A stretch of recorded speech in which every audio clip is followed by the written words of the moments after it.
Assalamualaikum warahmatullahi wabarakatuh. Sebelum saya mulai, saya ingin Anda menilai secara pribadi tentang komentar dari beberapa rekan di luaran sana di sini ya. Saya tidak mau menjelaskan secara detail, secara gamblang. Saya tidak ingin terpancing emosi, saya tidak ingin memperkeruh suasana.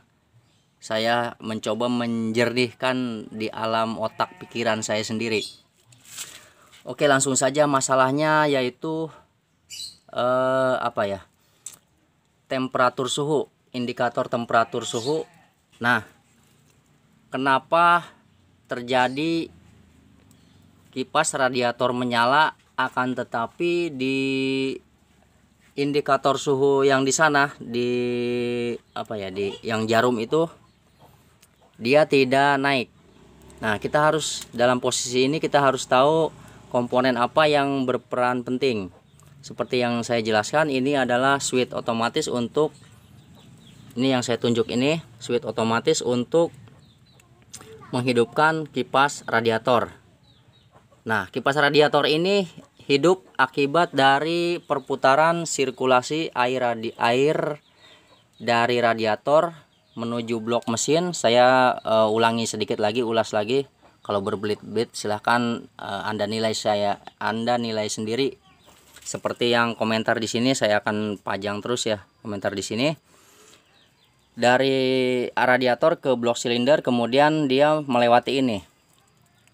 Nah, indikator jarum bekerja karena adanya switch ini. Jadi kalau tidak menyala switch termometer indikator suhu yang di sana, yang secara normalnya dia harus 90 derajat mendekati antara 90 derajat mendekati ke derajat 100 derajat Celcius, dia harus menyala otomatis. Karena melewati suhu ini, switch inilah dari blok silinder, dia mengalir ke sini, kemudian dibaca oleh ini alatnya. Ini bisa dicabut, kalau dicabut seperti ini.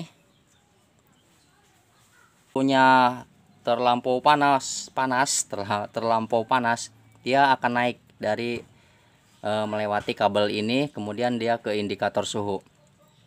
Inilah yang membaca ini boleh dikatakan pressure atau tekanan. Di sini komponennya ada hanya terdapat satu kabel saja, satu kabel. Masalahnya adalah ketika kipas menyala tapi switch ini tidak dapat naik, berarti dapat disimpulkan bahwa masalahnya terdapat di sini, dimulai dari sini.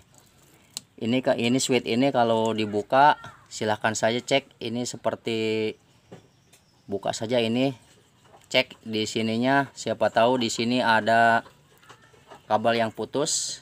Di sini ada semacam sekun, tapi jenis sekunnya berbeda. Ini sekun ya. Di sini ada seng dan dililit oleh kabel ini menuju ini. Setelah dibuka ini tinggal congkel saja begini. Ini berhubung saya hanya sebelah tangan, silahkan Anda pakai dua tangan congkel seperti ini, dia akan terbuka.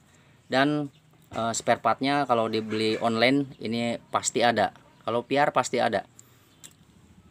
Nah, kalau setelah dicek ini baik-baik saja, kabelnya tidak ada yang terlepas ke sekun switch ini, Anda cek lagi persilangan dari kabel ke sana, dia akan persilangan. Jadi tidak ada pilihan lain, kita harus merobek sedikit, tapi upayakan dengan hati-hati. Bisa jadi di kabel persilangan itu dari daya, dari aki ya, dari daya ini bisa saja terjadi putus di sana. Oke, setelah itu, setelah semuanya ini tidak ada yang putus, baik itu di switch maupun di persilangan di sana, kabel utama ini nih jalurnya, kemudian di sana baru ada persilangan. Setelah oke, berarti terakhir ada masalah di bagian indikator ininya. Karena saya sudah mencoba membongkar, di dalam sini ada semacam sirkuit elektronik yang terdiri dari kapasitor dan dioda. Di bagian ininya yang terbakar. Seperti halnya jarum RPM ini. Kalau jarum RPM tidak hidup, berarti ada yang terbakar di dioda ini, di dalam sini. Begitupun di indikator ini ada semacam dioda dan kapasitor rangkaian elektronik. Jalurnya ada yang terbakar. Kalau Anda menanyakan tersediakah spare part untuk ini, saya tidak tahu untuk hal itu ya. Boleh ditanyakan ke toko-toko online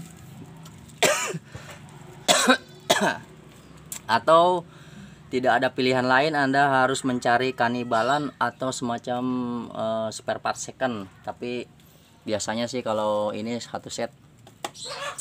Tapi saya kasih saran sedikit untuk hal itu, selama kipas radiatornya menyala ketika beberapa menit motor jalan ya, motor aktif, motor bekerja mesinnya, itu kipas radiatornya menyala secara otomatis, itu menurut saya tidak masalah. Yang jadi masalah itu percuma kalau indikatornya menyala tapi kipas radiator mati, tidak berputar otomatis, itu baru jadi masalah. Jadi kesimpulannya, kalau Anda tidak ingin memperbaiki ini, kalau spare partnya susah didapat selama kipas radiatornya menyala otomatis, jadi menurut saya biarkan saja, seperti halnya gas RPM yang terbakar, dioda dan temperatur RPM temperatur indikator RPM-nya, RPM mesin. Jadi selama kipas radiatornya normal, itu tidak jadi masalah ya, tidak akan membuat kerusakan, intinya tidak ada kerusakan yang serius. Jadi kalau masalah di switch ini sampai di sana itu hal yang wajar saja, seperti halnya lampu jauh yang setelah satu kali bohlam diganti, itu lampu high beam atau lampu jauhnya jadi error, itu wajar di motor roda 3. Saya pun sering mendapatkan hal itu ya. Kalau bagaimana caranya, silahkan saja Anda kalau masih ragu-ragu, datangi saja ke bengkel-bengkel yang sudah berpengalaman. Motor bengkel-bengkel umum pun sekarang sudah tahu karena basicnya ini motor roda 2.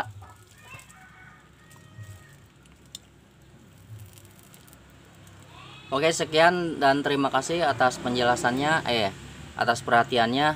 Saya hanya sedikit saja apa yang saya dapatkan selama ini di motor roda 3, terutama piar roda 3. Terima kasih atas perhatiannya. Wassalamualaikum warahmatullahi wabarakatuh.